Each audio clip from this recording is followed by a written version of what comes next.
نحمده ونستعينه ونؤمن به ونتوكل عليه ونعوذ بالله من شرور أنفسنا ومن سيئات أعمالنا من يهده الله فلا مضل له ومن يضلل فلا هادي له ونشهد أن لا إله إلا الله وحده لا شريك له ونشهد أن محمدا عبده ورسوله أرسله بالهدى ودين الحق ليظهره على الدين كله ولو كره المشركون اللهم صل على محمد وعلى آل محمد كما صليت على إبراهيم وعلى آل إبراهيم إنك حميد مجيد اللهم بارك على محمد وعلى آل محمد كما باركت على إبراهيم وعلى آل إبراهيم إنك حميد مجيد أما بعد فإن أصدق الكلام كلام الله وخير الهدي هدي محمد صلى الله عليه وسلم وشر الأمور محدثاتها وكل بدعة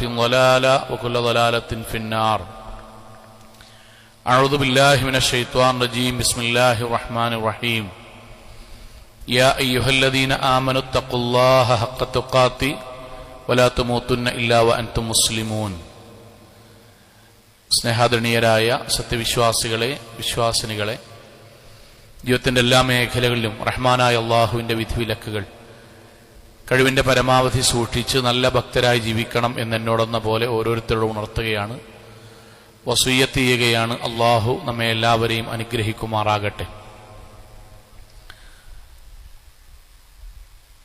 അള്ളാഹുവിന്റെ ഏറ്റവും മഹനീയമായ അടയാളമാണ് അവന്റെ സിംഹാസനം എന്നത്. ആ സിംഹാസനത്തിന് ഇസ്ലാമിലും ദീനിലും അത്രമേൽ പവിത്രതയുണ്ട് എന്ന് നമ്മൾക്കറിയാം. എങ്കിൽ ആ സിംഹാസനത്തിൽ അള്ളാഹു ബന്ധിപ്പിച്ച മഹനീയമായ ബന്ധമാണ് നമ്മുടെ കുടുംബ ബന്ധം എന്നുള്ളത്. പ്രവാചകന്റെ വാക്ക് അസ്വിലത്തു മുഅല്ലഖത്തും ബിൽ അർശ്, കുടുംബബന്ധം എന്നത് അള്ളാഹുവിന്റെ സിംഹാസനത്തിൽ അള്ളാഹു ബന്ധിപ്പിച്ച കാര്യമാണ്. ശേഷം അള്ളാഹുവിന്റെ ഒരു പ്രഖ്യാപനമുണ്ട്, വമൻ വസലനി വസലഹു വമൻ ഖതഅനി ഖതഅഹു. ആ കുടുംബബന്ധത്തെ ആരെങ്കിലും മരിക്കുന്നതുവരെ പരമാവധി സൂക്ഷ്മതയോടെ നന്മയോടെ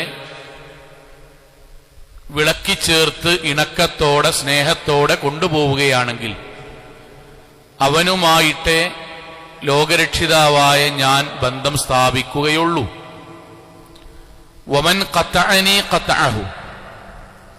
ആ ബന്ധത്തെ ഒരാൾ നിസ്സാരമാക്കുകയും അയാൾ തോന്നിയതുപോലെ ജീവിക്കുകയും തന്നിഷ്ടപ്രകാരം ജീവിച്ച് അള്ളാഹു തന്ന മനോഹരമായ ഈ ബന്ധങ്ങളെ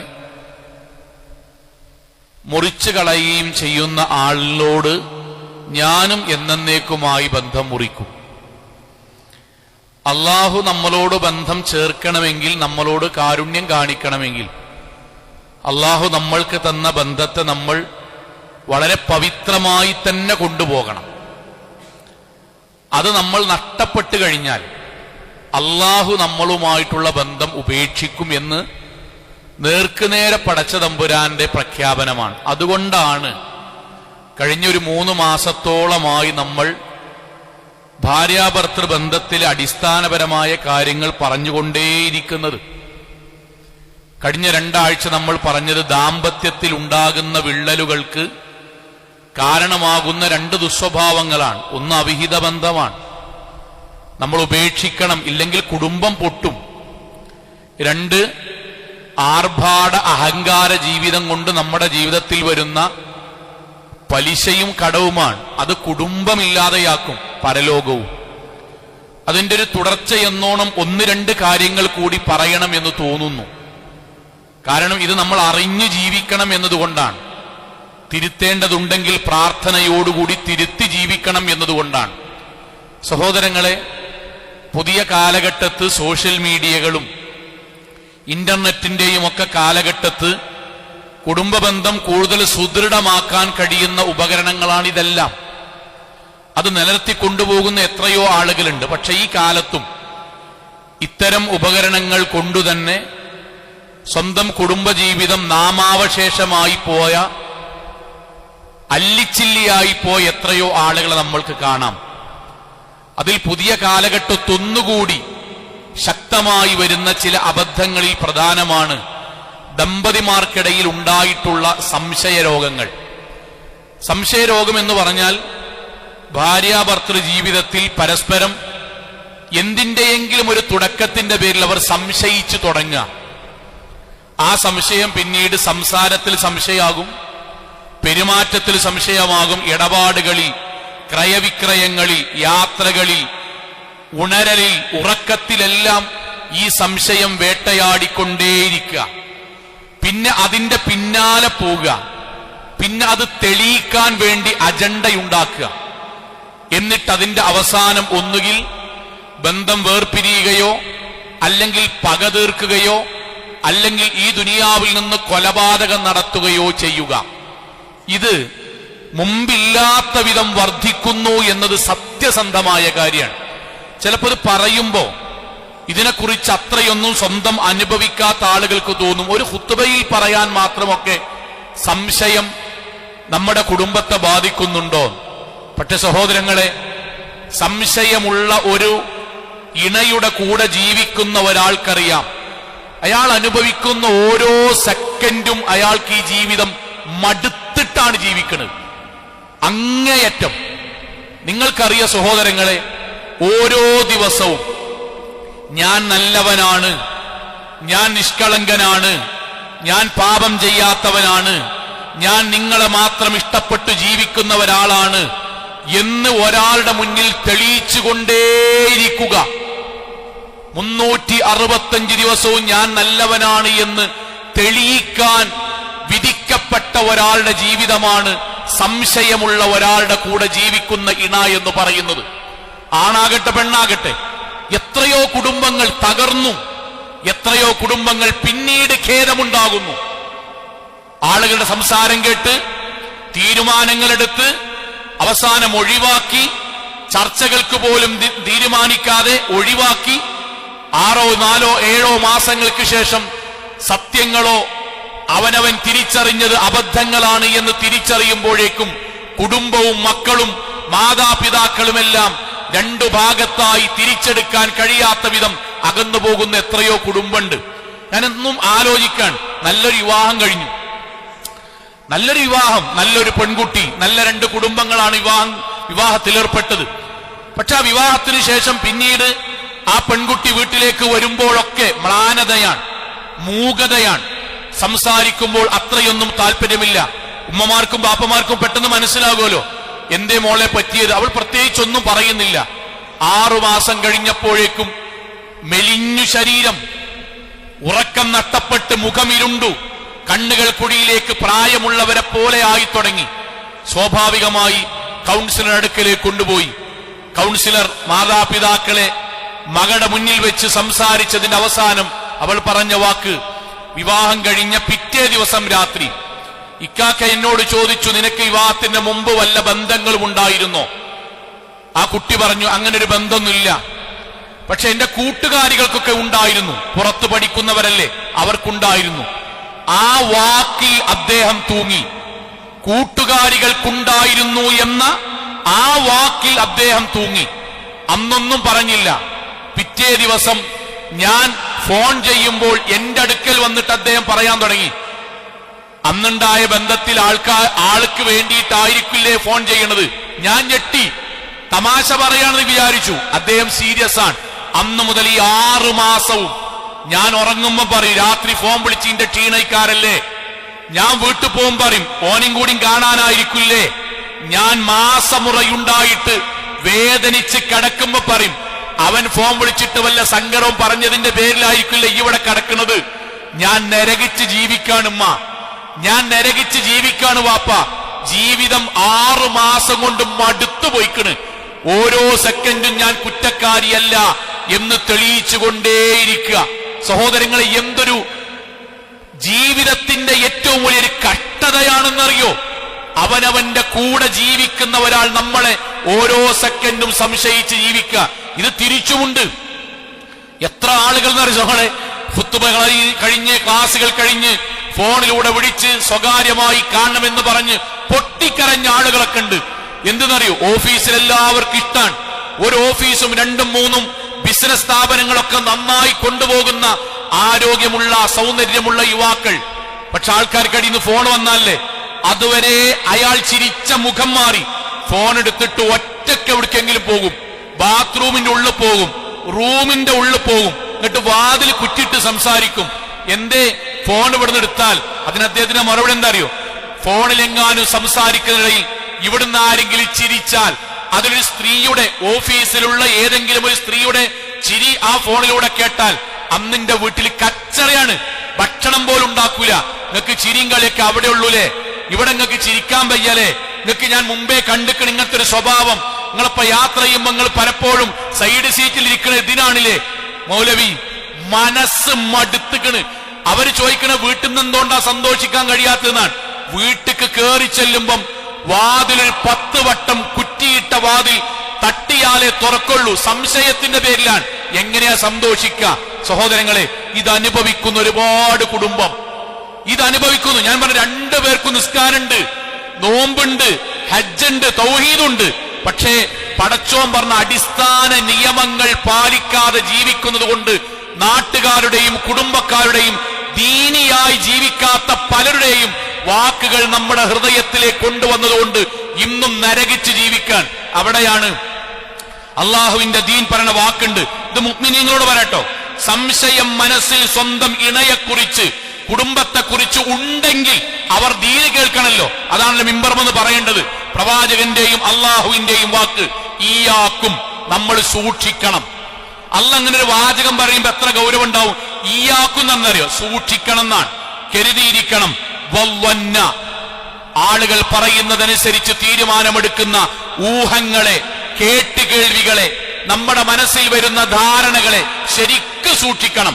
ഫഇന്ന വന്ന അക്ദബുൽ ഹദീസ്. ലോകത്തെ ഏറ്റവും വലിയ കളവ്, ലോകത്തെ ഏറ്റവും വലിയ അക്ദബ്, സംസാരങ്ങളിൽ ഏറ്റവും വലിയ കളവ് ഊഹം വെച്ചുകൊണ്ട് സംസാരിക്കുകയും തീരുമാനമെടുക്കുകയും ചെയ്യുക എന്നതാണ്. സഹോദരങ്ങൾക്ക് അറിയോ, നമ്മുടെ മനസ്സിലേക്ക് ശൈത്താൻ ഒരു ചെറിയ പുൽനാമ്പ് പോലെ ഇട്ടരുള്ളൂ. പുൽനാമ്പ് പോലെ. പഴയ പോലെ സ്നേഹമില്ലേ, അതെത്ര വരിയുള്ളത്? പഴയ പോലെ സ്നേഹമില്ലേ എന്നത് ഒരു പേജിൽ എഴുതിയാൽ 1/2 വരിയുള്ളത്. ആ 1/2 വരിമ്മ ശൈത്താൻ ഇങ്ങനെ സാധാരണ നമ്മൾ കത്തിക്കുന്നത് പോലെ, ഉമിയിൽ കത്തിക്കുന്നത് പോലെ അവിടെ നിന്ന് കത്തിച്ച് അവസാനം അത് കാട് കത്തുന്നത് പോലെ നമ്മുടെ കുടുംബത്തെ ഇല്ലാതെയാക്കും. ഇത് ശ്രദ്ധിക്കണം നമ്മൾ ശരിക്ക്. നമ്മുടെ കുടുംബത്തിൽ ഉണ്ടാകും ഇങ്ങനെ. നമുക്കിടയിൽ ശൈത്താൻ ഉണ്ടാകും. സംശയം മനസ്സിക്ക് വന്നാൽ പിന്നെ ശൈത്താൻ എന്താ ചെയ്യാറിയോ? വിവേകത്തെ ഇല്ലാതാക്കും. പിന്നെന്താ അറിയോ? എനിക്ക് മനസ്സിലായി, അവിടെ നിന്ന് തുടങ്ങും. എനിക്ക് മനസ്സിലായി, ഇനി തെളിയിക്കാനാണ്. 1 സെക്കൻഡ് പോലും പടച്ചോനെ, എന്റെ പെങ്ങളെ പറ്റി അങ്ങനെ വന്നാൽ എന്റെ അളിയൻ എന്തു ചെയ്യണമെന്നാണ് ഞാൻ ആഗ്രഹിക്കുന്നത്, അതാണല്ലോ ഞാൻ ചെയ്യേണ്ടത്. ഒന്ന് ശാന്തമായിരുന്ന് ചെയ്യോന്നാലോചിച്ച്, അങ്ങനെ ഉണ്ടാകുമോ എന്ന് നമ്മൾ ചിന്തിച്ച്, നന്മ ആലോചിച്ച് വീണ്ടും ആവർത്തിച്ചാൽ ശരി, ഒന്ന് പരിശോധിക്കാം. ഈ അവധാനത ഉണ്ടാക്കൂല, ശൈത്താൻ തരൂല. നമ്മുടെ ബുദ്ധിയെ വർക്കയിപ്പിക്കാൻ ശൈത്താൻ സമ്മതിക്കൂല. ആലോചന ശൈത്താൻ സമ്മതിക്കൂല. വികാരത്തിൽ പെട്ടെന്ന് തീരുമാനമെടുത്ത് 2 കഷ്ണാക്കാനേ ശൈത്താൻ പറയുള്ളൂ. കാരണം ശൈത്താൻ അള്ളാനോട് കൊടുത്ത വാക്കാണ്, ലഅഹ്തിനകന്ന ദുർരിയതഹു, ഞാൻ നിന്റെ മക്കളെ പിഴപ്പിച്ച് കണ്ടമാക്കി മാറ്റും. അള്ളാനോട് ശൈത്താൻ പറഞ്ഞതാണ്. അതിന് അവനാന്റെ പെര നിന്നൊടുക്കരുത്, അവനാന്റെ മനസ്സ് നിന്നൊടുക്കരുത്, അവനാന്റെ ഹൃദയം വിട്ടുകൊടുക്കരുത്. ബോധത്തിൽ ജീവിക്കുക. പ്രവാചകന്റെ ഒരു വാക്കെന്തറിയോ? അഹ്സിൻ ബി സ്വാഹിബക്. അവനാന്റെ കുടുംബത്തിൽ ആരെ പറ്റിയിട്ടേക്കട്ടെ, പ്രത്യേകിച്ച് നമ്മൾ പറയുന്നത് ദാമ്പത്യമായതുകൊണ്ട് പറയാൻ, ഭാര്യ ഭർത്താക്കന്മാരുടെ വിഷയത്തിൽ നല്ലത് ചിന്തിക്കണം. അഹ്സിൻ ബി സ്വാഹിബക വൻ മാലം യഗ്ലിബക്. വ്യക്തമായി 100% പരലോകത്ത് തെളിയിക്കാൻ പറ്റുന്ന ന്യായവും തെളിവും കിട്ടിയിട്ടല്ലാതെ അവനവന്റെ ഇണയെ സംശയിക്കാനേ പാടില്ല. സഹോദരങ്ങൾ, ഇവിടെ ഒരു പ്രശ്നം എന്താ അറിയോ? നമ്മളെല്ലാവരും ഞാൻ നേർക്കുനേരെ ഇങ്ങനെ സംസാരിക്കാട്ടോ. നമ്മുടെ കുടുംബത്തിൽ, നമ്മുടെ ചിന്തയിൽ ബാക്കിയുള്ളവരെ ഇടപെടിപ്പിക്കാൻ നിൽക്കരുത്. പലതും പറയും, പറയുന്നതിൽ ഖൈർ ഉൾക്കൊള്ളുക. ഷർറിലേക്ക് വന്നാൽ നമ്മൾ സ്വീകരിക്കുകയേ അരുത്. എത്ര കുടുംബ പൊട്ടലറിയോ? എന്താ പറയോ? ഇപ്പൊ നമ്മള് വളരെ ശാന്തമായി ജീവിക്കാരട്ടോ. അതിന്റെ ഇടക്ക് നമ്മൾ അയലോക്കത്തുനിന്നോ കുടുംബത്തുനിന്നോ, ഇനി മൂത്തച്ചിയാകാ, ഇളച്ചിയാകാ, അമ്മയാകാ, വാപ്പയാകാ, അയലോക്കക്കാരാകാ, നാട്ടാരാകാ, എന്തായിക്കോട്ടെ, വന്നിട്ട് എന്റെ പെണ്ണുങ്ങൾക്ക് ഈ അടുത്തൊക്കെ ഒരു ഫോണ് വാങ്ങിക്കൊടുത്തീനജി. നമ്മള് മുമ്പത്തെക്കാൾ കുറച്ചും കൂടി ഒരു വിളി ഓവറായിക്കണം കേട്ടോ. നമുക്കിട്ടരാണ്. നമ്മൾ സന്തോഷത്തിൽ ജീവിക്കാണ്. തലേന്ന് വരെ കല്യാണത്തിന് പോയതാണ്. ശാരീരിക ബന്ധം സന്തോഷത്തിൽ പങ്കിട്ട് ജീവിച്ചതാണ്. നമ്മൾ ഖുത്ബ ഒന്നിച്ച് കേട്ടതാണ്. നമ്മളെ മനസ്സ് കിട്ടരാണ്. ശൈത്താന്റെ രൂപത്തിൽ ബാക്കിയുള്ളവര് ഫോൺ വിളി കുറച്ച് ഓവറായിക്കണ്. ഒരു 11 മണിക്കൊക്കെ ഓൺലൈനിൽ കാണുന്നുണ്ട്, നോക്കിക്കോണ്ടി. ഞാൻ പറഞ്ഞേ ഉള്ളൂ. അതാണ് ശൈത്താന്റെ ഒന്നാമത്തെ പണി. ഞാൻ പറഞ്ഞേ ഉള്ളൂ.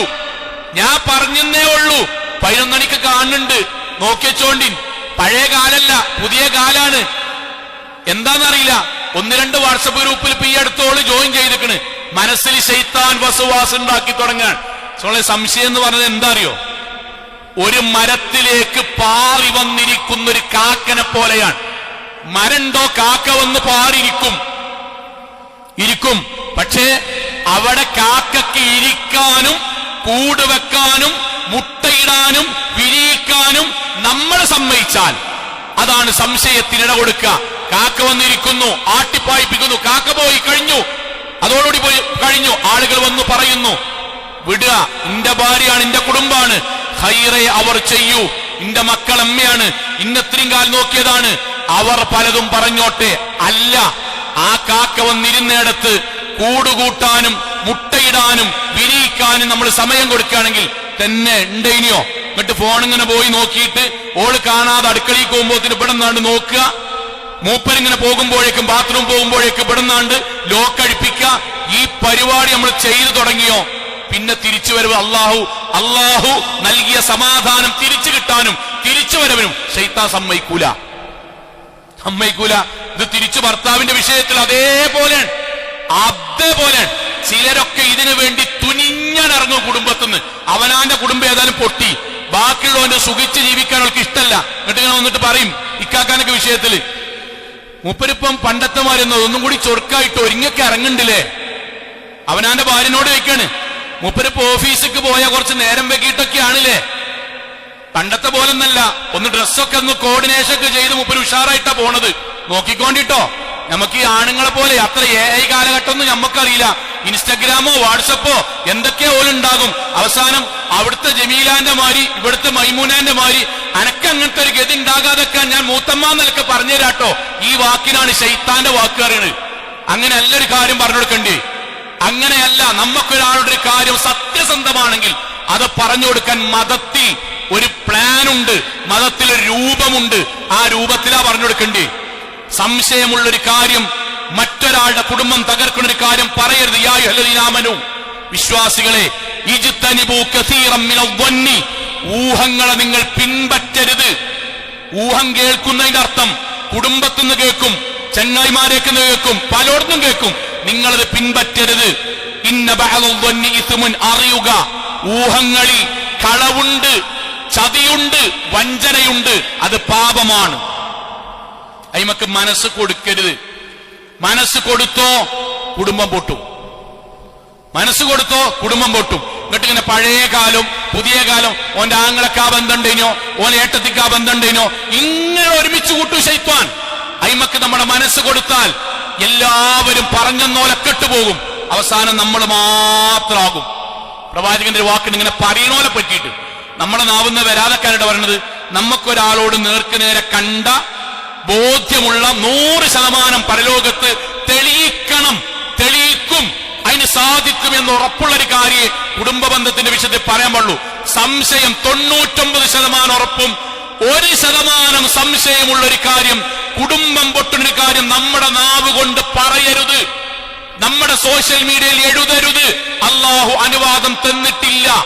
സഹോദരങ്ങളെ, 100% ഉറപ്പുള്ളൊരു കാര്യം ഉമ്മാക്ക് മകളോട് പറയാൻ പറ്റുള്ളൂ. കുടുംബം പൊട്ടുമെങ്കിൽ ബാപ്പാക്ക് മകനോട് പറയാൻ പറ്റുള്ളൂ.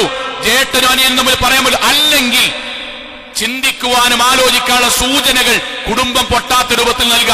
എന്നിട്ട് അള്ളാഹുവിന്റെ റസൂൽ പറഞ്ഞ വാക്കുന്നത് അലാ ഉഖ്ബിറുക്കും, ഞാൻ നിങ്ങൾക്ക് അറിയിച്ചു തരട്ടെയോ, ബിശർരിന്നാസ്, പടച്ചോനി ലോകത്തെ ഏറ്റവും വെറുത്ത മനുഷ്യന്മാരെ നിങ്ങൾക്ക് പറഞ്ഞു തരട്ടെ. ആരാണവർ? അല്ലദീന യംശൂന ബിന്നമീമ, ആൾക്കാർക്കടിയിൽ ഈ ഫിത്തനും ഫസാദുമായിട്ട് ഇങ്ങനെ പോവും, ഈ ഫിത്തനും ഫസാദുമായിട്ട് പോവും. അന്റെ ഏട്ടത്തിനോടെ അന്റെ കാക്ക് ഇങ്ങനെ കൂടുതൽ മുമ്പത്തെ പോലെ ഉണ്ടല്ലോ, ഒരു മിമ്പർമെന്ന് പറയാൻ വശത്തരാന്നറിയാം. അതുകൊണ്ട് പറയാൻ നമ്മുടെ നാട്ടില് ഉണ്ടിട്ടോ, പണ്ടത്തെ കൂടുതൽ യാത്ര ഉണ്ടിട്ടോ, ബിസിനസ് ട്രിപ്പ് കൂടുതൽ ഉണ്ടിട്ടോ, ഒരുപാട് കമ്മിറ്റിയിൽ മെമ്പറാണിട്ടോ, കരുതിന്നട്ടോ ഇതിങ്ങനെ പറയുന്ന ആൾക്കാരില്ലേ. എന്നിട്ട് വയുഫർരിഖൂന ബൈന അഹിബ്ബ, സ്നേഹത്തിൽ നിന്നിരുന്ന രണ്ടുപേരെ പിരിക്കുക, അതിനുവേണ്ടി ഫിത്തനും ഫസാദും ഉണ്ടാക്കുക. ഉമ്മാരോടും വാപ്പാരോടും ഏട്ടന്മാരും കുടുംബക്കാർ എല്ലാവരും അറിയാം. നമ്മളെ കുടുംബത്തിൽ നമ്മുടെ മക്കൾക്കാട്ടെ ആർക്കാട്ടെ ഇങ്ങനൊരു വിഷയം വരുമ്പം ആദ്യം പ്രതികരിക്കണം അറിയോ, മോളെങ്ങനെ ഉണ്ടാവൂല, നമുക്ക് ഇൻഷാ അല്ലാഹ് സംസാരിക്കാം. അപ്പോഴേക്കും ഉമ്മാരെ വാപ്പാരെ അപ്പോഴേക്കും വികാരം കയറി. എനിക്ക് കല്യാണത്തിന് അന്നെന്നെ ഉറപ്പേനി, ഓലെ പെരക്കാരെ ചേലും കോലം കണ്ടപ്പോ തന്നെ എനിക്ക് ഉറപ്പേനി, ഓല വരവണ്ടപ്പോ തന്നെ എനിക്ക് ഉറപ്പേനി. അങ്ങനെ പറയുന്നത് ശൈത്വാനീയത്തിന്റെ ഭാഗമാണ്. ചെയ്യരുത്. അള്ളാഹുവിന് ഏറ്റവും വെറുപ്പുള്ള കാര്യമാണ് സംശയത്തിന് ഇട കൊടുക്കുന്ന വർത്തമാനം നമ്മൾ നിന്നുണ്ടാകുക എന്നുള്ളത്. എന്നിട്ട് ആൾക്കാർ എന്തൊക്കെ നിങ്ങൾ ചെയ്യണറിയോ, ഭാര്യയും ഭർത്താവ് പറയാതെ പെരന്റെ സൈഡ് കൊണ്ട് CCTV വെക്കുക. അവനാന്റെ ഇണനെയാണ്, അവനാന്റെ ഇണന്റെ CCTV വെക്കുക. അയലോക്കക്കാരനോടും നാട്ടിലത്തെ രണ്ടാൾക്കാരോടും നോക്കിക്കാൻ വേണ്ടി പറയാം. അവനാന്റെ പെണ്ണുങ്ങളെയും അവനാന്റെ മാപ്പിളിനെയും നാട്ടാരെ ഏൽപ്പിക്കാം. പെരീക്കാരെങ്കിലും വരുന്നുണ്ടോ പോകുന്നുണ്ടോ. മൊബൈൽ ഷോപ്പാറിന്റെ കയ്യിൽ ഫോൺ എടുത്താണ്ട് കൊടുത്താണ്ട് കഴിഞ്ഞ ഒരു മാസത്തെ ഹിസ്റ്ററി എടുക്ക്. നീ ഹിസ്റ്ററി എടുത്തു. അതുകൊണ്ട് എന്താ കിട്ടുന്നത്? എന്റെ നാട്ടിലുള്ള മറ്റൊരാൾക്ക് അവനവന്റെ ഭാര്യയുടെ വൃത്തികേടുകൾ കാണിച്ചു കൊടുക്കേ. എന്താ നിങ്ങൾ വികാരം കൊണ്ട് ചെയ്യണത്? ഒരു പക്വം നമുക്ക് വേണ്ടേ? നമ്മൾ വിവാഹം കഴിഞ്ഞ പോലല്ലേ, നമ്മൾ 14 വയസ്സൊന്നല്ലോ, നമുക്ക് ബോധല്ലേ. നമ്മളെ ഇണയുടെ തെറ്റ് പറ്റി നോക്കുക. ഈ നാട്ടിലെ അങ്ങാടിക്കാർക്ക് ഇട്ടുകൊടുക്കേണ്ടതാണോ ദാമ്പത്യം? ആണോ? ഈ നാട്ടിലെ ഫേസ്ബുക്കിലൂടെ ചർച്ച ചെയ്യേണ്ടതാണോ ദാമ്പത്യത്തിലെ പ്രശ്നം? ഈ നാട്ടിലെ സകല മനുഷ്യന്മാർക്കും കളിയാക്കാൻ ഇട്ടുകൊടുക്കേണ്ടതാണോ? ഇങ്ങനെയാണ് അഭിമാനം തെളിയിക്കുകയാണ്. ചില ആൾക്കാരെ സങ്കടം കൊണ്ട് വരണം, പേരന്റെ സിറ്റ് ഔട്ടിലുണ്ട്, പൊടിയൊക്കെ വിതറിയിട്ട് പോകും. എന്നിട്ട് വന്നിട്ട് കാലിന്റെ ചവിട്ടലുണ്ടോ? ആരെങ്കിലും വന്നിക്കണോ? അവനാന്റെ വീടിന്റെ മുറ്റത്ത് ഏതെങ്കിലും വണ്ടിന്റെ ടയറിന്റെ അടയാളം കണ്ടാൽ അത് വെച്ച് പരിയിൽ കച്ചറ. നിസ്കാര ഭാഗത്ത് നടക്കേണ്ട കൂട്ടര് ഇതെന്തിനെ പറയണറിയോ? ഇത് നമ്മൾ അനുവദിച്ചാൽ നമ്മുടെ കുടുംബം നമ്മൾ അറിയാതെ ചിന്ന ഭിന്നമാകും. സംശയം എന്നുള്ളത് രോഗമാണ്. കൊറോണയെക്കാളും ക്യാൻസറിനേക്കാളും വലിയ രോഗമാണ്. എന്തുകൊണ്ടറിയോ? കൊറോണക്കും ക്യാൻസറിനും അത് ബാധിച്ചൊരു വ്യക്തിക്ക് ഞാൻ രോഗിയാണെന്ന് അറിയും, ട്രീറ്റ്മെന്റ് എടുത്താൽ മാറുന്നറിയും, ട്രീറ്റ്മെന്റ് അയാൾ റെഡി ആയിരിക്കും. എനിക്ക് സംശയരോഗം ഉണ്ടെങ്കിലേ ലോകത്ത് 99% ആൾക്കാരും ഞാൻ സംശയിക്കാന്ന് പറഞ്ഞാലും എനിക്കത് സംശയമല്ല, എനിക്കത് 100% ഉറപ്പാണ്. ഞാൻ രോഗീനല്ല, നിങ്ങൾക്കൊന്നത് തിരിഞ്ഞിട്ടില്ല എന്ന് എനിക്ക് മനസ്സിലാകുക. ഞാൻ അങ്ങനെ പറയാ. ഞാൻ എന്റെ ആരെയാണോ സംശയിക്കുന്നത് അവരോട് മാത്രമേ ഞാൻ മോശപ്പെട്ട് പെരുമാറുള്ളൂ. എനിക്ക് എന്റെ ഭാര്യനോടാണ് മോശത്തരെങ്കിൽ സംശയമെങ്കിൽ ഞാൻ അവരോട് മാത്രമേ മോശമായിട്ട് പെരുമാറുള്ളൂ. ബാപ്പാണ്ട് പെരുമാറൂല, ഏട്ടനോട് പെരുമാറൂല, അങ്ങാടി പെരുമാറൂല, പള്ളി പെരുമാറൂല. അതുകൊണ്ട് എന്റെ കൂടെ സംശയരോഗിയായ നമ്മുടെ കൂടെ ജീവിക്കുന്ന ഒരാൾക്ക് മറ്റൊരാളോടും പറഞ്ഞു തിരുത്താൻ കഴിയില്ല. കാരണം ഓലക്കെന്താ പറയോ, മൂപ്പര് അങ്ങനൊന്നല്ലല്ലോ, ഞങ്ങളോട് അങ്ങനല്ലല്ലോ. സംശയമുള്ള ഒരാൾക്ക് ആരോടാണോ സംശയം അയാളെ മാത്രമേ അയാളെ ബാധിക്കുള്ളൂ. ഇത് നമ്മൾ മാറ്റം. നമുക്കതുണ്ടെങ്കിൽ നമ്മൾ ശാന്തമായിട്ടിരിക്കണം. എന്താ ചെയ്യേണ്ടറിയോ? ഒന്ന്, ഞാനെങ്ങാനും സംശയിച്ച് അതിന്റെ പിന്നാലെ പോയി ചർവണം നടത്തി അതെങ്ങാനും അള്ളാഹു നിരോധിച്ച മാർഗമോ ഞാൻ തെറ്റായി സംശയിച്ചതാണെങ്കിൽ കുടുംബം പൊട്ടിച്ചീന് പടച്ചോന്റെ ഒക്കെ നരകം കിട്ടുന്നത് ഉത്തമ ബോധ്യം ഉണ്ടാണ്. ഞാൻ യുവാക്കളോട് പറയാം, യുവാക്കളെ പുതിയതായിട്ട് കല്യാണം കഴിച്ചോണ്ട് നമുക്ക് നമ്മളെ ദാമ്പത്യം അങ്ങാടിയിൽ ആൾക്കാരിൽ തെളിയിക്കാനുള്ള സാധനം അല്ല കേട്ടോ. ഞാൻ ശരിക്കും ബോധത്തിലാ പറയണേ. ഞാനോളങ്ങനെ വിട്ടെടുക്കൂല. എന്നിട്ട് അങ്ങാടിയിലെ 4 ആൾക്കാർ എന്റെ വാപ്പാന്റെ മാതിരി തന്നെയാടാ, എന്റെ ഉമ്മാന്റെ മാതിരി, അതിന് കൊടുക്കരുത് അവനാന്റെ കുടുംബത്തെ. ഈ പറയുന്ന ഒറ്റ കുട്ടി അവനാന്റെ ഒപ്പം ഉണ്ടാവില്ല. ഇത് കുറെ അനുഭവിച്ചതുകൊണ്ട് പറയാണ്. നാട്ടിലത്തെ 2 ആൾക്കാര് നമ്മളെ ഭാര്യന്റെ നമ്മളെ പെങ്ങന്മാരും ബസ് കയറുന്നതും ഓട്ടോറിക്ഷ കയറുന്നതും പറയുമ്പോൾ നമ്മൾ ഓലടിയിൽ പിറ്റീസം ലുഹർന്ന് പറഞ്ഞിട്ട് അസറാകുമ്പോഴേക്കും ഞാൻ തീരുമാനം എടുത്തുകളെന്ന് പറയുന്ന ഒരാളായിട്ട് വിഡ്ഢിയാണ് അയാൾ. ആണാണ് തെളിയിക്കാൻ പോകരുത്, അത് വിഡ്ഢിത്താണ്. ബാക്കിയുള്ളവർ വണ്ടി കേറ്റിനനുസരിച്ചിട്ട് അവനാന്റെ കുടുംബം കുട്ടിച്ചോറാക്കരുത്. നേർക്കുനേരെ പറയുന്നു, ചെയ്യരുത്. ഇനി വല്ല സംശയമോ വല്ല പ്രശ്നമോ നടന്നാൽ ഇസ്ലാം പറയാൻ ആദ്യം മനസ്സിന് അല്ലാഹുവോട് പ്രാർത്ഥിച്ചിട്ട് മനസ്സിനെ സമാധാനപ്പെടുത്തുക, ഇരിക്കുക. ഇസ്ലാമിന്റെ നിയമം പറയട്ടെ, ഇരിക്കുക, രണ്ടുപേരിരിക്കുക. ഇങ്ങനൊരു സംഗതി ഉണ്ട്, എന്റെ മനസ്സിൽ അങ്ങനെ ഒരു പ്രയാസമുണ്ട്, ആ പ്രയാസം തുറന്നു പറയാൻ, ആ പ്രയാസം തുറന്നു പറയാൻ. ഇത് പരിഹരിച്ചു മുന്നോട്ട് പോയാൽ ദാമ്പത്യം നല്ല രൂപത്തിൽ നമുക്ക് നമ്മുടെ മക്കളുണ്ട്, വാപ്പുണ്ട്, ഉമ്മണ്ട്, വീടുണ്ട്, ഒക്കെ ഉണ്ട്, സമാധാനത്തിൽ പോകും. എന്റെ മനസ്സിലൊരു ഇടങ്ങേറുണ്ട്, എനിക്ക് 2-3 അനുഭവങ്ങൾ ഉണ്ടായതുകൊണ്ട് പറയാൻ. അപ്പോൾ അവരിൽ നിന്ന് പറയാനുണ്ടാവും, ഇക്കാക്ക ചിലപ്പോ ഉണ്ടാവും. അദ്ദേഹം പറയും, നോക്കടി പുതിയൊരു ബ്രാഞ്ച് തുടങ്ങി എന്നോട് പറഞ്ഞില്ലേ, മീറ്റിംഗ്, പുതിയ മാനേജർ മീറ്റിംഗ് വിളിക്കണ രാത്രി 11 മണിക്ക് ശേഷം. മൂപ്പര് വിദേശത്താണ്, അവിടെ ആ ടൈമിലാണ് നെറ്റ് ഉണ്ടാകുക, അതുകൊണ്ടാണ് ഞാൻ 1 മണി വരെ നെറ്റിലുണ്ടാണത്. സമാധാനായി. പക്ഷെ ആ ഉത്തരം കിട്ടാതെ നമ്മുടെ മനസ്സിൽ നമ്മൾ സംശയമാണെങ്കിലോ ദാമ്പത്യം പൊളിയും. അവസാനിപ്പിക്കുന്ന ഒരു വാചകം കൂടി, നമ്മുടെ ഇണ നമ്മളോട് ചില കാര്യങ്ങൾ അവർക്ക് സങ്കടമുണ്ട് എന്ന് പറഞ്ഞാൽ, ഈ പറഞ്ഞത് ശരിക്ക് ദീനാട്ട പറയണത്, ഇതിന്റെ ബാക്കി ഭാഗം പറയാൻ. എന്റെ ഇണ എന്നോട് പറയണം, ഇക്കാക്ക ആ മേഖലയ്ക്ക് നിങ്ങൾ പോണത് എനിക്കെന്തോ ഒരു മനസ്സമാധാന കേടുണ്ട്, പറ്റുങ്ങളെന്ന് മാറി നിൽക്കുമോ എന്ന് പറഞ്ഞാൽ, മുഅ്മിനായ ഒരു മനുഷ്യൻ പ്രയോറിറ്റി കൊടുക്കേണ്ടത് കുടുംബത്തിനാണ്, ഇണക്കാണ്. ആ തെറ്റൊന്ന് മാറി നിൽക്കലാണ് വേണ്ടത്. അവിടെ ചെയ്യുന്നത് ശരിയാണെങ്കിലും സംശയത്തിന് ഇടയുണ്ടാക്കുന്ന മേഖലയിൽ നിന്ന് മാറി നിൽക്കുകയാണ് ദീൻ. എല്ലാവർക്കും ഒരെണ്ണ സംഭവല്ലേ, പ്രവാചകൻ സല്ലല്ലാഹു അലൈഹി വസല്ലമ സുബഹി നമസ്കാരം കഴിഞ്ഞ് ഭാര്യമാരോട് കൂടെ ഇങ്ങനെ വർത്തമാനം പറഞ്ഞിരിക്കുമ്പോൾ അപ്പുറത്ത് റോഡിന്റെ സൈഡിലൂടെ അനുസാരികളായ 2 സഹാബി വര്യന്മാർ നടന്നിങ്ങനെ പോവുകയാണ്. പ്രവാചകൻ സല്ലല്ലാഹു അലൈഹി വസല്ലമ ഭാര്യമാരോട് സംസാരിക്കാൻ. അപ്പൊ 2 അനുസാരി സഹാബാക്കൾ ഇങ്ങോട്ട് നോക്കി. പ്രവാചകൻ ഇങ്ങോട്ട് നോക്കിയിട്ട് സ്വാഭാവികമായിട്ട് നടന്നുപോയി. പ്രവാചകൻ സല്ലല്ലാഹു അലൈഹി വസല്ലമ 2 പേരെയും വിളിച്ചു. ഇങ്ങോട്ട് വിളിച്ചത് പറഞ്ഞ വാക്കെന്തറിയോ? ഇന്നഹാ സഫിയ്യത്ത് ബിനു ഹുയൈ. നോക്കടാ, ഇതിന്റെ ഭാര്യ സഫിയയാണ് കേട്ടോ. സഹാബാക്കളുടെ മറുപടി എന്തറിയോ? സുബ്ഹാനല്ലാഹ് യാ റസൂലല്ലാഹ്. നബിയെ, നിങ്ങൾ എന്തേ ഞങ്ങളോട് ഇത് നിങ്ങളെ ഭാര്യ എന്ന് പറയണത്? ഞങ്ങൾ നിങ്ങളെ പറ്റി തെറ്റിങ്ങൾ നബിയെ, നിങ്ങൾ വേറെ വല്ല സ്ത്രീകളോട് സംസാരിക്കും, പള്ളിന്റെ അടുത്ത് സംസാരിക്കും, ഇരുട്ടത്ത് സംസാരിക്കും, ഞങ്ങൾ വിചാരിക്കേ. സുബ്ഹാനല്ലാഹ്. നബി അങ്ങനെ നിങ്ങൾ ചിന്തിക്ക പോലുമില്ല. നബി പറഞ്ഞ വാക്കെന്തറിയോ? ഇന്ന ശൈത്വാന യജ്രി മിനൽ ഇൻസാനി മജ്രിദം. എടാ, രക്തം സഞ്ചരിക്കുന്നിടത്ത് മുഴുവൻ മനുഷ്യരത്തിൽ പിശാച് സഞ്ചരിക്കും. അതിന്റെ ഉദ്ദേശം വഇന്നി ഖശീതു അൻ യഫ്ഖിദ ഫീ ഖുലൂബികുമാ സുആ. അഥവാ ഇന്നല്ലെങ്കിൽ നാളെ നിങ്ങളുടെ മനസ്സിൽ ശൈത്വാൻ ഇതൊരു തെറ്റായ ചിന്തക്ക് തുടക്കമായിട്ട് തരും. എന്നാലും 2 കൊല്ലം മുന്നേ നബി അങ്ങനെ ഇരുട്ടത്ത് 2-3 സ്ത്രീകളൊപ്പം നിന്നീനേലോ എന്നത് ശൈത്താൻ അന്നിട്ട് തരും. നമ്മളവിടെ പൂർണ്ണമായ ന്യായല്ലേ? ഞാൻ എന്റെ ഭാര്യനോടാ സംസാരിക്കുന്നത്. ഓൻ തെറ്റിദ്ധരിക്കണേ, ഓനെ തെറ്റിദ്ധരിച്ചോട്ടെ, ഓന് നേരം കിട്ടണേ നേരം കിട്ടിക്കോട്ടെ. നബി അതല്ല പഠിപ്പിച്ചത്. അതുകൊണ്ടാണ് നമ്മുടെ ഉലമാക്കൾ പറഞ്ഞു എന്ത്, കള്ളിഷാപ്പിന്റെ തൊട്ടടുത്തുള്ള ജ്യൂസ് കടയിൽ നിന്ന് ജ്യൂസ് കുടിക്കൽ തെറ്റാണ്, കറാഹത്താണ്. തെറ്റല്ല, കറാഹത്താണ്. അതെന്തുകൊണ്ടാണ്? തെറ്റിദ്ധാരണയ്ക്ക് വിധേയമാകുന്ന കാര്യത്തിൽ മാറിക്കണം. സഹോദരിമാരെ, സഹോദരങ്ങളെ, സാന്ദർഭികമായിട്ട് പറയാൻ സംശയിക്കരുത്. സംശയം കുടുംബം തകർക്കും, അത് ഇസ്ലാമിക വിരുദ്ധമാണ്. അതോടൊപ്പം സംശയത്തിലേക്ക് എത്തിപ്പെടുന്ന വഴികൾ ഇല്ലാതെയാക്കലും ഈമാനിന്റെ ഭാഗമാണ്. അതുകൊണ്ടാണ് ഖുത്ബയിൽ പറഞ്ഞ പോലെ, എന്റെ ഭാര്യ എന്നോട് ഫോൺ ചോദിച്ചാൽ എന്തിനാ അനക്കിന്റെ ഫോണ് എന്ന് ചോദിക്കാൻ ഭർത്താവിന് അവകാശമല്ല, ഭാര്യക്കുമില്ല. വാട്സപ്പിന്റെ ലോക്ക് എന്താ നോക്കുമ്പം അനക്കെന്തിനാ എന്റെ ലോക്ക് എന്ന് ഭാര്യക്കും ഭർത്താവിനും തിരിച്ചു വയ്ക്കാൻ ഒരവകാശമല്ല.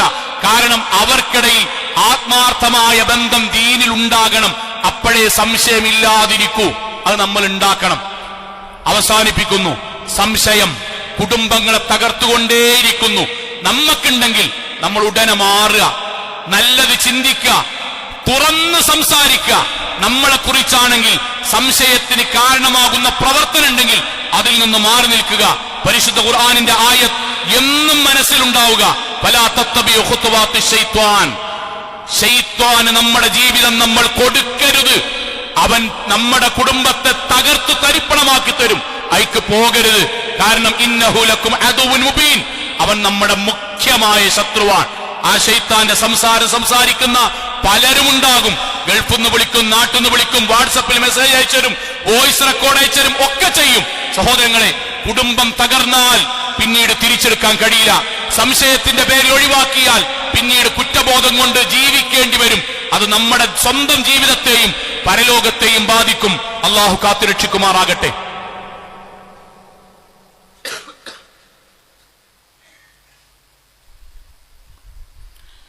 അൽഹംദുലില്ലാഹ് വസ്സലാത്തു വസ്സലാമു അലാ റസൂലില്ലാഹി വഅലാ ആലിഹി വസഹ്ബിഹി അജ്മഈൻ.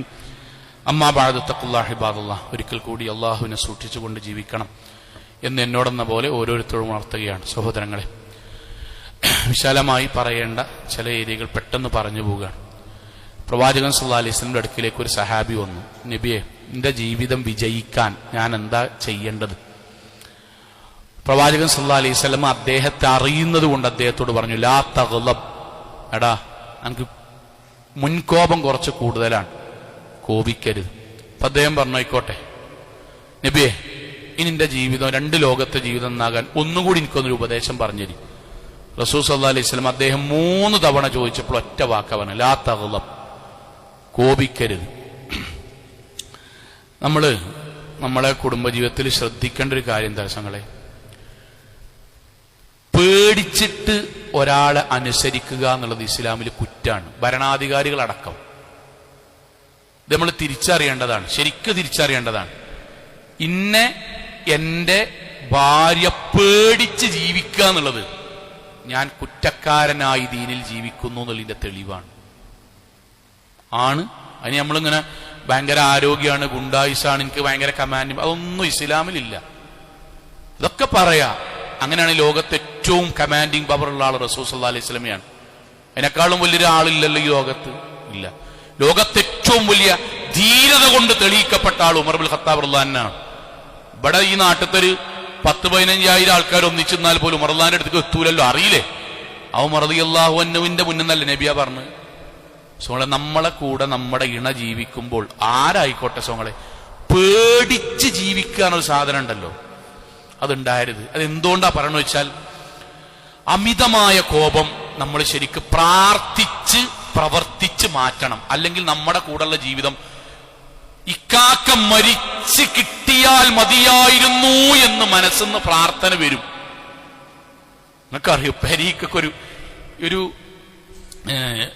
20 വയസ്സൊക്കെ ഉള്ളൊരു പാവം ഒരു കുട്ടി, ആ കുട്ടി വന്നിട്ട് അവളുടെ കല്യാണം കഴിഞ്ഞ അന്നത്തെ രാത്രി ബെൽറ്റ് കൊണ്ട് അടിട്ടിയതാണ്. ബെൽറ്റ് കൊണ്ട് അടിക്കുക സങ്ങളെ, കല്യാണം കഴിഞ്ഞ അന്നത്തെ രാത്രി. എന്തേ? ഒന്നുമില്ല, അഭിപ്രായം പറഞ്ഞു. അയാൾക്ക് ശീലല്ല. ഞാൻ പറഞ്ഞത് മൊത്തം ബാക്കിയുള്ളവർ കേൾക്കണം, എതിരഭിപ്രായം പറയാൻ പറ്റൂല, ന്യായം പറയാൻ പറ്റൂല, ഇങ്ങനെ ചെയ്യാൻ പറ്റുമോ എന്നറിയില്ല. എന്നിട്ട് നമ്മളെ കൂടെ ഒരാൾ ജീവിക്കുക അറിയോ, മുണ്ടി അടിക്കോ, വർത്താനം പറഞ്ഞ അടിക്കോ, പടച്ചോനെ ചർച്ച ചെയ്യാൻ പറഞ്ഞ അടിക്കോ, വല്ലതും പാകം ചെയ്യൽ അബദ്ധം പറ്റി അടിക്കോ. ഇതെന്ത് ജീവിത സോങ്ങളെ, ഇതെന്ത് ജീവിതാണ്? അങ്ങനെ ഉണ്ടാകരുത്. കുറ്റാണ് പടച്ചോന്റെ കുറ്റമാണ്. കോളേജിലൊരു ക്യാമ്പില് കോളേജിൽ പഠിക്കുന്ന ഒരു കുട്ടി, അവനൊരു നമ്മൾ ഇൻട്രോവേർട്ട് എന്ന് പറയില്ലേ, എന്ത് പറഞ്ഞാലും ബാക്ക് ഇങ്ങനെക്കും, ഒരു ചെറിയ ശബ്ദം ഉണ്ടായോ അവൻ പേടിക്കും. ഇങ്ങനെ കോളേജിലെത്തി 10-22 വയസ്സായിട്ടും. അപ്പം ക്യാമ്പിലുള്ളൊരു ഡോക്ടറുടെ ഒക്കെ ഒരു ക്വാളിഫിക്കേഷൻ ഉള്ളൊരു അധ്യാപകൻ, അദ്ദേഹം അവനെ ചേർത്ത് പിടിച്ചാണ്ട് കുറച്ച് കാര്യങ്ങൾ വെച്ചപ്പോ, എന്താ മോനെ ഈ എല്ലാത്തിനും പേടിക്കണേ, ഈ വലിയ കുട്ടിയായില്ലേ, ക്യാമ്പിലൊക്കെ പങ്കെടുക്കേണ്ടല്ലേ? ഞാൻ പറഞ്ഞ വാചകം എന്താ അറിയോ, എനിക്ക് അവന്റെ മനസ്സിലെ ട്രോമ, വാപ്പ ഉമ്മയെ അടിച്ചടിച്ച് ചെവിയുടെ പാട വരെ പൊട്ടിയത് കണ്ടു വളർന്നതോൻ പേടി. അപ്പൊ ഓന് ഇങ്ങനെ വലുതാവുമ്പം ഓൻ എന്തെങ്കിലും ഒരു കാര്യം വാപ്പാണ്ട് പറയാൻ നേരത്തു ഓന്റെ അമ്മ അങ്ങനെ പിടിക്കുമല്ലോ, അങ്ങനെ പിടിച്ചാണ്ട്, പിന്നെ വാപ്പാണ്ട് പറയണ്ട, മോന് പൈസയാണോ, ഞാൻ തരാം. എന്നിട്ട് ടീച്ചറായ അവന്റെ അമ്മ പൈസ ഇങ്ങനെ എടുത്തു കൊടുക്കുക, വാപ്പാണ്ട് ചോദിക്കാതെ. വാപ്പാന്റെ അടുത്ത് പോലെ പറഞ്ഞേക്കുന്ന കാരണം എന്താ അറിയോ, അവന്റെ വാക്കിൽ പഴച്ച വാപ്പ അടിക്കും. അവന്റെ സംസാരത്തിൽ വാപ്പാക്ക് ഇഷ്ടം പറ്റില്ലെങ്കിൽ വാപ്പ കിട്ടുന്നതോട് അടിക്കും. എന്താണിത് ക്രൂരത? ഇങ്ങനെ നമ്മളെ കൂടെ ഉണ്ടായത് ആരുമില്ല. ഞാൻ പറഞ്ഞ സാന്ദർഭമായിട്ട് പറയാൻ, പടച്ചോനൊന്ന് പുറത്ത് തരാത്ത വിധം അവർ പുറത്തരും വരെ പുറത്തരൂല കൂട്ടർ. ഒരു മനുഷ്യനെ അടിക്ക, നമ്മളെ കൂടെ ഒരു മനുഷ്യൻ ജീവിക്കുമ്പോൾ സ്വസ്ഥതയും സമാധാനം ഉണ്ടാണ്ടേ. അതിൽ ഞാൻ ഇങ്ങനെ പറയാൻ കാരണം ഉമ്മാരും വാപ്പാരുടെ കാര്യം പറയാം. വാപ്പാരന്മാരെ, എനിക്ക് നിങ്ങൾക്കൊക്കെ മക്കളുണ്ട്, പ്രത്യേകിച്ച് ആൺകുട്ടികൾ കലിയും പെൺകുട്ടികളെ വാശിയും. കല്യാണം കഴിക്കണതിന്റെ മുന്നേ കുറച്ചൊക്കെ തിരുത്തി നന്നാക്കണത് നന്നാവും. ഇതെന്താ സംഭവിക്കലറിയോ? ഞാൻ എന്റെ മക്കളെ മുൻനിർത്തിക്കൊണ്ട് പറയാം, വാശിയും ദേഷ്യം ഇങ്ങനെ കലിയും പിടിച്ചിങ്ങനെ വളരും, എല്ലാത്തിനും കച്ചറിയും അലമ്പൊക്കെ ആക്കിയിട്ട്. അപ്പൊ നമ്മളിങ്ങനെ ഉമ്മാരും വാപ്പാരും അത് പാങ്കുട്ടികളും അങ്ങനെയൊക്കെ ഉണ്ടാവൂലേ. എന്നിട്ടൊരു പരിധി കഴിഞ്ഞാൽ കിട്ടൂലട്ടോ, അവനാന്റെ മേത്തേക്ക് വരും. അപ്പൊ ഇങ്ങനെ കുടുംബം കൂടിയിട്ട് ഇങ്ങനെ തീരുമാനിക്കുന്നത് ഓന്റെ ദേഷ്യം കുറയാൻ വേണ്ടി നമുക്കൊരു കല്യാണം കഴിപ്പിച്ചു കൊടുക്കാം. ദേഷ്യം കുറയാൻ വേണ്ടി കല്യാണം കഴിപ്പിക്കേ, ദേഷ്യം കുറയാനും വാശി കുറയാനും കല്യാണം കഴിപ്പിക്കേ. അതെന്ത് നീതിയാണ്? ഇന്റെ വീട്ടിൽ നിന്ന് ഇന്നെക്കൊണ്ട് നിയന്ത്രിക്കാൻ കഴിയാത്ത ഒരാളെ ഞാനൊരു പാവം പെൺകുട്ടീന്റെ തലയിൽ വെച്ച് കൊടുക്കുക, ഇങ്ങോട്ട് വരാൻ ഓള് നന്നായിക്കോളും. എന്നിട്ട് കുറെ അടിയും കുത്തും കൊണ്ടിട്ട് ആ കുട്ടി സാധു വന്നിട്ട് നമ്മളെ ഉമ്മാടെ വന്നിട്ട് നോക്കി കാക്കങ്ങനെ അടിക്കുന്നുണ്ട്, ഉമ്മാരിങ്ങനെ വന്നിട്ട് ഇതൊക്കെ പോരാ അടിയാ. ഞാൻ എന്റെ വാപ്പളിന്റെയൊക്കെ ഒരു 6 കൊല്ലം നേരത്തി കിട്ടിക്കണം, ഇങ്ങോട്ട് എനിക്കൊരു പ്രശ്നമല്ലല്ലോ. തത്വം പറഞ്ഞങ്ങനെ ജീവിക്കുക, അത് ക്രൂരതയാണ്. ചെയ്യരുത്. ദയവേത് അവനാന്റെ മക്കളോട് പറയണം, യുവാക്കളെ, നമുക്ക് കലി ഉണ്ടാവുമ്പോൾ ചിലപ്പോ ചക്കന്മാർ പറയും ഞങ്ങൾക്ക് ഭയങ്കര ടററാന്നൊക്കെ പറയും, പുതിയ ഭാഷയില് ടററാന്നൊക്കെ പറയും. ജീവിതത്തിന് പറ്റൂല. നമ്മള് നബി പറഞ്ഞ വാക്കാണ്, എന്റെ വാക്കാണ്, നബി പറഞ്ഞ വാക്കാണ്. ലാ തഗ്ളബ്, മോനെ അമിതമായിട്ട് കോപിച്ച ജീവിക്കാൻ സുഖം ഉണ്ടാവൂല, അനക്കന്നെ സുഖം ഉണ്ടാവൂല, തീരെ സുഖം ഉണ്ടാവൂല. കൂടെ ജീവിക്കുന്ന ആൾക്കാർക്ക് പെട്ടെന്ന് നമുക്ക് എന്തോ തോന്നറിയോ, ആ വാശിയും ആ ദേഷ്യം കഴിഞ്ഞാൽ ഞാൻ മാപ്പ് വയ്ക്കാണ്. ഒറ്റ അനുഭവം പറയട്ടെ മനസ്സിലാക്കാൻ വേണ്ടി. ചെറിയൊരു കഥയുണ്ട്.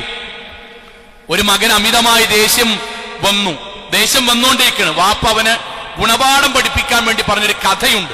മനസ്സിൽ ഒരാൾക്കെങ്കിലും എഫക്റ്റ് ഉണ്ടാകാൻ വേണ്ടി പറയാൻ മോനോട് പറയണം, മോനെ ദേഷ്യം വരുമ്പോഴൊക്കെ വാപ്പ ഒരു മരപ്പലകയും ഒരു ചുറ്റികയും ഒരാണിയും ആ കുട്ടിന്റെ കൈ കൊടുത്തിട്ട് പറയാൻ, ദേഷ്യം വരുമ്പോഴൊക്കെ ഈ മരപ്പലകയിൽ ആണി അടിക്കണം. ഒരു ദേഷ്യം എപ്പോഴാണോ കലി വരുന്നത് അപ്പൊരാണി എടുക്കുക, പിന്നെ കലി വരുമ്പോ രണ്ടാമത്തെ ആണി അടിക്കുക. ആദ്യത്തെ ദിവസം ഒരു 10 ആണിക്കൊനെ അടിച്ചു, കാരണം വ്യത്യസ്ത സമയത്ത് വരികയാണ്. പിന്നെ അങ്ങനെ കുറഞ്ഞു വന്നു. അവസാനം തീരെ ആണി അടിക്കാതെ അവന്റെ കോപം അസ്തമിച്ചു.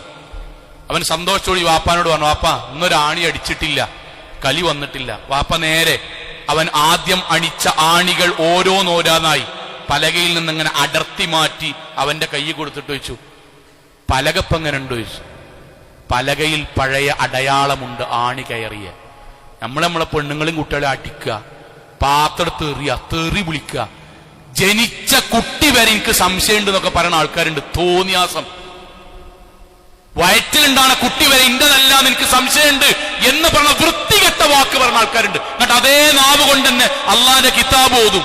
സങ്കടം കൊണ്ടാ പറയണത്. ഇതൊക്കെ പറഞ്ഞിട്ട് അവസാനം ബെഡ്റൂമിൽ വന്നിട്ട് ഞാൻ രാവിലെ എന്നോട് ഇങ്ങനെ പറഞ്ഞതൊക്കെ എന്റെ ഒരു ഇതായിട്ട് എടുത്തോ. നമ്മളെ അവർ ശ്രമിച്ചേക്കാം, പക്ഷെ ആ മുറിവുണ്ടല്ലോ, മരിച്ചുപോയ വാപ്പാനെ വരെ, കബറ് കിടക്കണ വെല്ലിപ്പാനെ വരെ തെറി പറഞ്ഞ ആ വാക്കുണ്ടല്ലോ, അതവര് പുറത്തന്നെ തരേണ്ടി വരും. നമ്മളെ നമ്മൾ ശീലിക്കുക, വുളുണ്ടാക്കുക, അല്ലാണ്ട് പ്രാർത്ഥിക്കുക. പടച്ചോനെ അമിതമായ കോപം ഉണ്ടാകരുതേ, പടച്ചോനെ അമിതമായി ജീവിതത്തിൽ സംശയാലുവായിട്ട് ജീവിക്കുന്ന അവസ്ഥ ഉണ്ടാകരുത് എന്ന് പ്രാർത്ഥിക്കുക. അള്ളാഹു അനുഗ്രഹിക്കുമാറാകട്ടെ. നമ്മുടെ ജീവിതത്തിൽ അള്ളാഹുവിന് പ്രിയപ്പെട്ടവരായി ജീവിക്കുവാൻ അള്ളാഹു നമ്മൾക്ക് തൗഫീക്ക് നൽകുമാറാകട്ടെ.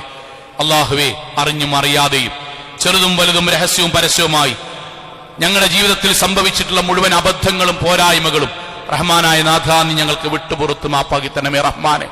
അള്ളാഹുവെ, കത്തിയാൾ നരകത്തിൽ നിന്നും കഠിനമായ ശിക്ഷയിൽ നിന്നും അതിശക്തമായ പരലോകത്തിൽ വിചാരണയിൽ നിന്നും നാഥ നീ ഞങ്ങളെല്ലാവരെയും കാത്തുരക്ഷിക്കണമേ റഹ്മാനെ.